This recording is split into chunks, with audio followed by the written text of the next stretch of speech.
บ่มุกตกเป็นคน คำแรก คำเล็กเทื่อทบิดนี่พี่น้องเพิ่นเคยกิน คำแรกเทื่อที่สอง เทื่อที่สอง เป็นไงน้องเป็นไงรสชาติอธิบายรสชาติให้ฟังดูมันเป็นอะไรรสชาติเป็นยังไง รสชาติหวาน หวาน นี่ เบิ่งเด้อสาววันสิได้ หวานเป็นค ห รี วาน ม หวานแล้วจังไดมีความหอมอยู่บ่ มี หวานอมชมพู วินกับพ่อมาอยู่กับลุงเลยบอกมาวิน บนหน้าเสื้อเนาะว่าแท้คนใหญ่จน15ปีแล้วเนาะ มี บ่ท่านได้เคยกินเค้กจักเถื่อพี่น้องเอ้ยก็ฝากมาให้เพิ่นกินเนี่ยผู้ใดนะก็ได้บ่เตียงซื้อมาแล้วนี่เพิ่นก็คือสิบ่แซ่บเท่า FC ซื้อให้เนาะ แซ่บคือกัน แซ่บคือกัน น้องพลอยเพิ่นก็ จะได้อ้วน โอ้บ่ธรรมดาเด้อพี่น้องเดินทางมาแต่บ้านนาดีพุ่น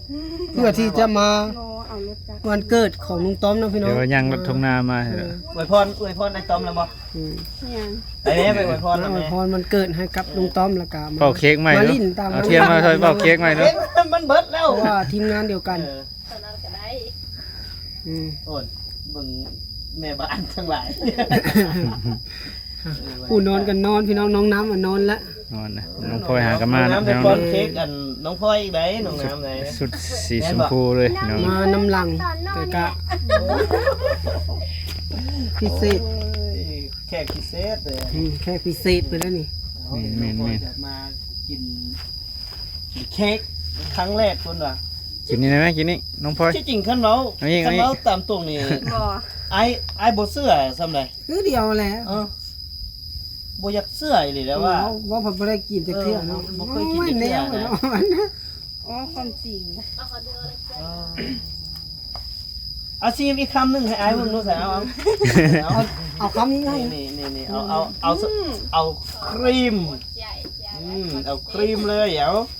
เอาครีมเอาว่าจะกินแต่ขนมปังมันหวานโหดเลยเราว่ากันนะ มันตัวขาวๆรู้สึกว่าหวานแห้งนะ มัน แม่นหวานแล้วก็มัน มันเป็นขี้เลย โอ้ เน็ดอืม เอาแล้ว อายกล้องตัวเองแล้วบัด เอา นี้ แล้วอัน อ่ะ เฮ้ยอันแล้วมันค้าง ถ่ายคุณนี่ แล้วมันค้างซ้ำแมมโมรี่กับเพ่แล้วพี่น้องเอ้ย FC น้องพลอย เป็นไงน้องพลอยแซ่บจ้ะบ่ แซ่บ โอ้ปีหน้าซื้อมาภาคนะปีหน้าเนาะ ปีหน้าวันเกิดน้องพลอย ปีหน้า เพื่อที่ได้กินนะปีหน้า สองปีหน้า เด้อเฮ็ดปีหน้าแล้วย่า เดือนใดเดือน2วันที่4 นี่หากันเดือนหกโอ้ยังหลายเดือนอยู่ วันพุธ คันบ่ถึกวันพุธบ่ได้กินอีกกันน่ะคันบ่ถึกวันพุธก็บ่ได้จัดแล้ว นี่ถือวันพุธไอ้ตอมเนี่ยปีนี้ถือวันคาน ปีนี้มันเร็ โอ้ ว บรรยากาศพี่น้อง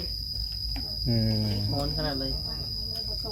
เพราะว่าปีนี้มันมี365มื้อ ลูกน้ำหน้าได้บ่น่ะ ปีนี้มี ได้ 365มื้อ ได้ ได้เบิด ชุดจำนี้หน่อยอันนี้สุดไปงานดอง ซึบดำหน้าก็ได้เบิด เอาง่ายๆว่าสุดไปเล่นไปเที่ยวไปหน้าไปหาผู้บ่าวนี่สุดนี่เลย ไปหาผู้บ่าวอีกได้ เพิ่นไปนอนนี่ได้สุดนี่ นี่มาแล้วเจาะกันเนิน พลอยพี่น้องบ่ได้เห็นดนแล้วเนาะ งามขึ้นกว่าเก้าพัน งามเพิ่น บ่ได้เห็นโดนว่าหากันมามื้อดองงั้นบ่ฮอด2มื้อซะบ่เห็นโดนแล้วแสดงว่าอยากเห็นทุกมื้อ อย่าเผา มุกบ่ได้มาติ้ง ไว้มาแต่บ่สุก เพื่อไปกู้มาฟัง เจ้าบ่มาเบิ่งตอนเราไถนา นะ โอ้ลุงพลอยไถนาเก่งเท่านั้นเล็งเล็กโชว์ หากันไถเที่ยวละเที่ยวที่2เนาะตอนได้ไปเนาะแต่บิ๊กคันเร่งเว้นธรรมดา ไออันมือไอมาอันดองเทื่อที่3 เที่ยวที่3บ่ตอนนั้น แม่นเพราะว่าน้องข้านให้ใหญ่อยู่ คันสิว่าแล้วก็หากันเฮ็ดปีนี้ปีแรก แม่น อืม ปี ปี แรก บิด ปีบ่บัดไถนาคาดนานี่สิให้เพิ่นมาคัดช่วย แม่น น้องบ่ สิค่าเพียงนะ ยังอยู่บ่ยัง ค่าใกล้ชูกิน บ่ ใกล้ปลาจ้อยลายอยู่ คง ใกล้ปลาจ้อยนะใกล้เลยแล้วใกล้ปลาจ้อยแล้ว เอาสมนากันนะปลาจ้อยเดี๋ยวจ้าพนมพลอยมาคัดนาให้ได้ นี่น้องพลอยเราเก่งน้องห้ามว่าเราเก่ง เราเฮ็ดได้หลายอย่าง ภาษีจ้างเราเมื่อขายเครื่องซอยบ่ซุกอยู่ บ่แพงดอกค่าดอง200ล้าน ตั้ง200 ล้านเห็นบ่ มีแต่คน อา มา ญา ตบ น กันแห้ บ่ ง มีเงินแต่ง อยู่ดำหน้าแล้วพอดีแล้วพอดีไปอยู่น้ำบ่สุกเลย โอ้ย FC เครียดเลยเพราะว่า FC เคยถามว่ามันหยังก่อนน้องจอยมันหยังก่อน FC ว่าไหนก่อน ถามว่างานยังก็เบาว่าสู้กับน้องพลอยคบกันหรอครับอะไรเงี้ย แล้วเป็นยังมักคนประเทศเดียวกันทำไมไม่ออกนอกประเทศบ้าง คือบ่มักคนต่างประเทศแน่ คนต่างประเทศก็มักอยู่บ่ บุยไฟมัด บ่มีผู้ใดมาให้จีบเลยเป็นบ่ น้องเพิ่นว่าบ่มีคนมักพี่น้องคนต่างประเทศเพิ่นก็มักคือเดียวหั่นแหละคือกันนะพี่น้องเนาะ โทรมาลิ้นเพิ่นให้เด้อพี่น้องน้องเพิ่นเนี่ย มีคนจริงใจคือไอ้จ้อยนี่ใครวะหอบหมดตู้ฮอดเครื่องเสียงมา คนในประเทศกับในประเทศก็ได้นอกประเทศก็ได้เนาะแนวคนจริงใจเนาะแนวบ่ตัวเนาะเบิดพี่น้อง อืม แท้ไอ้ว่าบ่มุกเราเป็นคนจริงใจเด้ อืม ไปแต่ละบ้านนี่โสดคู่บ้าน มานั้นเสิร์ฟมาดิก็เสิร์ฟบ่ ฉันมาหา ขอเฟซทุกบ้านแต่บ่เคยโทร บ่เคยโทรอีกบ่ซุกแล้วบ่ซุกนี่เด้อพาไปแต่ภาคเหนือลงมาฮอดภาคกลางภาคหยังก็เอาเฟซทุกคน เห็นผู้ใดงามๆเอาเฟซหมดเอาเบอร์หมด แต่ ถา เอา ม มา ว่า แล้ว บ่าว เงียบ ซุก กิ๊บบ่ บ่าวซุกโทรหาเขาอยู่บ่บ่ได้โทรเลย เอาไปจิ๊ โอ้ แต่ ไอ้ ไปไทยนี่เพิ่นบ่ได้ขอเฟซผู้สาวเด้ เออ เพิ่นไปเห็นกระเทยเพิ่นนึกว่าแต่ผู้สาวทีนี้เนาะเห็นบอกว่าคืองามเด้เพิ่นว่า เว้าได้ยังบ่เชื่อได้เรายังบ่เชื่ออยู่ เอ้ยกระเทย เออ ๆไรหุ่น ยังบ่เชื่อเลยเพิ่นยังบ่เชื่อหูความจริงก็บ่แล้วจนเขาลากเพิ่นไปแล้ว ใช่เขาบ่ตอม เอาเหล่าก็จะเล่านะเดี๋ยวเราไปอวยพรมันยังจังท่าให้เนาะ เห็นไหม เมื่อพอมันเกิด แต่คนมันเกิดบ่ตามแม่ไอ้สิถ่ายมัน ว่าปิด ไอ้ต้อม อืม ขอให้เจ้ามีลูกไวๆเด้อให้เจ้าประสบผลสำเร็จให้เมียเจ้าฮักเจ้าหลงเจ้า ทุกมือนี่ก็ลงแพจนน้ำตาไหล สุกมื้อนี่ก็ยังบ่แห้งแล้วบ่ ต้องอวยพรเจ้าก็ว่า อย่าไปหัวม่วน ให้บ่ต้อมได้เรียกไว ก็ ๆ คือ ซะ มือไปไงยังก็ตาก เออ เสียงลือบ่อย่างไรเอารถจักรไปเนาะไป เป็นห่วงเนาะ รถจักรไปฮอดพุ่นน่ะฮอดตาดพุ่นน่ะ บ่ อาจารย์พรไซคิดว่าเราต้องเอารถจักรไปเพราะว่าเป็นห่วงเลยเนาะเอารถจักรไป เอานัวหัวม่ว นั่ น ง ให้ ใน น้ ร อง ถ กิน เบา เนาะ เตียงเท่ๆเอาลูกแล้วนั่งกินข้าวอยู่นั่งรถเบาเตียง คิดว่ารถอาจารย์พรไซอันนั้นส่วน ตอนนั้นน่ะเบาเตียงนั่น นั่นนะที่ ตาเตียงยางมาหลังเลยตามไปก่อนมาใส่ละเบาเตียงเด้พูนเมื่อน่ะเท่ากับแม่นาง ถ่าย พา รูปกับบ่มีหูไม่เตียมบ่มีเอ้าเห็นหูปิเตอร์บ่ไปหอดแล้วเราขึ้นไปหอดก่อนแล้วไปว่าแล้วต้องตัวรถจักรไป เฮาบัญญัติลูกแน่ น้องพลอยเลี้ยวระดับหน้า ไปน้ำเดียวอีกได้ วันนี้ไป เห็นเขาในโลกมันบ่มีหูไม่เตียมเอารถจักรไปแน่นอน น้องพลอยบ่ได้ไปดำหน้าพี่น้องอยู่เฮือนลาเหมือนนะ เว้าแล้วต้อมเจ้าไอ้คือบ่เอารถบ่เอารถใหญ่ไปเพิ่นว่าน้ำมันย่าเถาะน้ำมันก็ย่านั้นเอารถใหญ่ไปมันสะดวกสบายจะสิเอารถจักรไปเฮ็ดหยังอ่ะนะ เพื่อเพิ่นให้เพิ่นเอารถจักรไปจอดอยู่อยู่มหาไซแล้วไซน้ำเฮามันก็บ่ได้ไกลเนาะ11ลักเนาะ รถจักรอะดึมดำอยู่เลยว่าดึมดำอยู่ขี่บ่ม่วนเพราะต้องไปถอดต้องไปเอารูปออกแล้วก็งัดยางออกมาอะไร อ๋ มา ออย่างมันเขาใส่บ่เที่ยง มาแต่บ้านดีแต่ฮอดคืนอย่างซอสบดไปเลยแบบเวียงเมื่อคืนอย่างหน้าเปลี่ยนใหม่เลยเว่าสอนเปลี่ยนอย่างนอกอย่างในใหม่เลย ขนาดกับแม่มันฮ้อนมัน ดึมดำเนาะ พี่น้องบางวัฒนา ลงดำหน้าแล้วลงดำหน้าน้ำเดียวจะเฟรมจะได้ จนแล้วน่าจะเฟ้ใส่ส่งขาสั้นมาก อันนี้ก็ได้ ได้ว่า คือบ่ต้องเมาเด้ไปดำหน้ากับสุดนี้ไปดองกับสุ เอา ด โค นี้ กดำหน้าโคกเอาหมองสิต้มมาหลายสิต้มอ่ะ นุ่งนอนกับสุดนี้เลยแหละ ลงดำหน้าพี่น้องลงดำหน้าฮอนแรง ได้อันนี้ ไหน เมื่อเราเป็นกาไปแก้ไว้แล้วเครื่องเพิ่น ใครแล้วปั่น โกงไว้ ใครแล้วสมือที่ปั่นแล้วสมือนี่ตะเก้าเลย ติดสุดข่าว คันเปื้อนหลายบ่ ปั้น อืม ปั้นกับเมื่อย แต่ให้ตื่น บางเทื่อทำมันหาย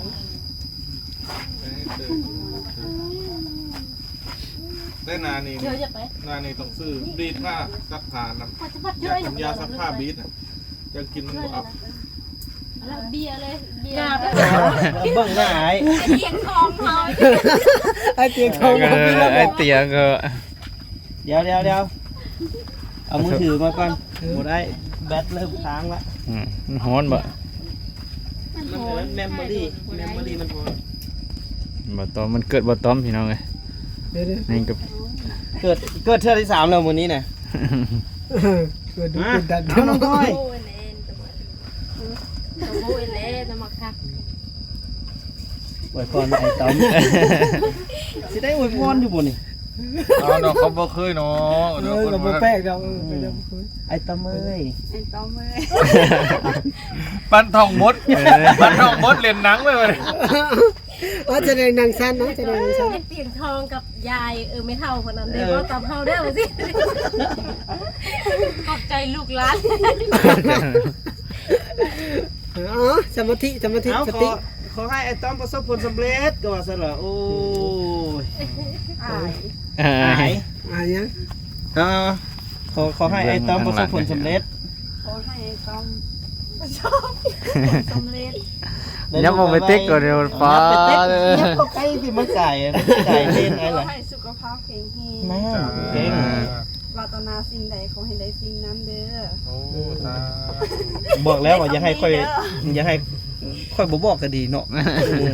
เราพูดอยู่นะแต่เรายังอันนั้นจี น้ ซู องก้อยก็มาอวยพรเบาตอมเนาะหลังจากนี้ก็เดี๋ยวจักหน่อยก็ตรงดำนาแล้วแม่นบ่เดี๋ยวเฮาก็สิได้ลงไปลุยเพราะว่ามากินข้าวเฮือนเพิ่นตลอดเด้เฮาก็ต้องได้ไปดำนาใส่เพิ่นบ่จากตนจากใด พอได้ฮู้ว่าเฮาก็มาดำซ้อยคือกันแม่นบ่เฮามาดำซ้อยแล้วเด้อว่าซั่น อ ล่ะ ย่างน้อยการได้เจ้าผู้เดียว5-6ให้กับใครแน่ บ่เฮ้ยอันนี้นี่คู่เลย สมิธเราก็ไปนั้นแล้วเราเอาชิ้นเราเคยเอากาออกจากกองแล้วก็เอากาหาผู้ใหญ่แล้วก็กาไปหลายคนเขาก็ได้สมิธเราก็ท่ายผู้เดียวเขาก็ยังไปกับเมียเขาไปหาหน่อไม้หน่อมื้อยังได้ไป ตัว ไปเก้าเลยจ้ะไปเก้าไม้ว่อนขั้นได้ไปน้ำต้องกะ สมโพธิ์ละถ่ายไปถ่ายมาจังนี่ตัวน้อยๆน่ะเนาะส่งพ่อเมียตลอดน่ะรถเห็นบ่ ไปถ่ายคลิปตลอดบ่ พยานหักมาแล้วบ่บาดนี้เป็นกะล่อนก้อนแก่นมาคันยังไปถ่ายน้ำเมียดูอีกนี่ยังมีอีกน้องที่สาเพิ่นค่อยก็ยังคลำเมื่อยแต่คลำล่ะนะ ห่อใส่ เป็ ถุ น ง ก้อนออกมาเป็นโตโคโลออกมา บ่เอาอีกบ่ โอ้ก็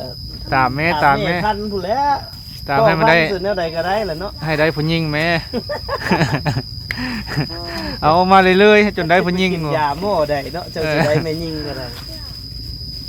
กินยาหม้อนี้นี่ได้ เจ้า แต่ ก็ไป ผู้ ถา ชาม ย กับผู้ที่เจ้ากินยาหมอใดนึกจัง ได้ ได้รู้ แต่ มี ผู้ ยิ่ง ยิงว่ะ เจ้าเล่าก็บอกเพื่อนว่าเฮ็ดจังซั่นจังซี่ได้รู้มียิ่งเหมือนเล่าออกมาได้รู้ผู้ชายหมด เอาอีกกับผู้ชายอีก เชิดบึงใน Google นะ เก็บไว้ โอ้โห ซิริซอยบ่ กูเกิล ทำยังไงถึงจะได้ผู้หญิง บอกเลยเนาะ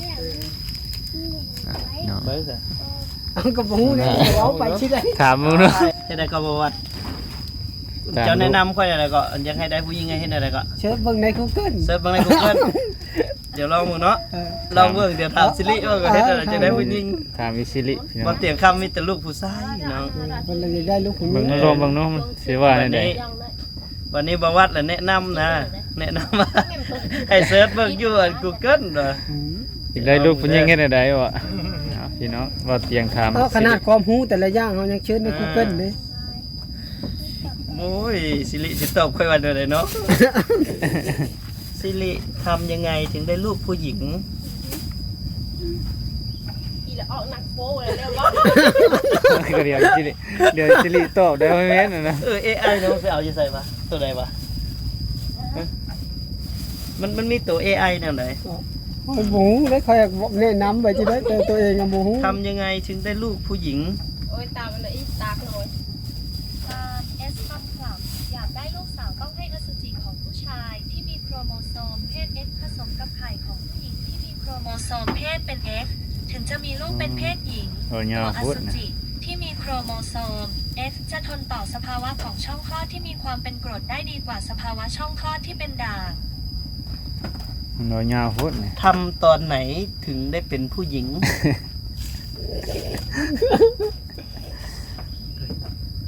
คำตอบอะไรเพราะสิริ หาคำตอบบ่ได้ บ่ถ้าถามสิริเอากล้องลงนี้ทำตอนไหน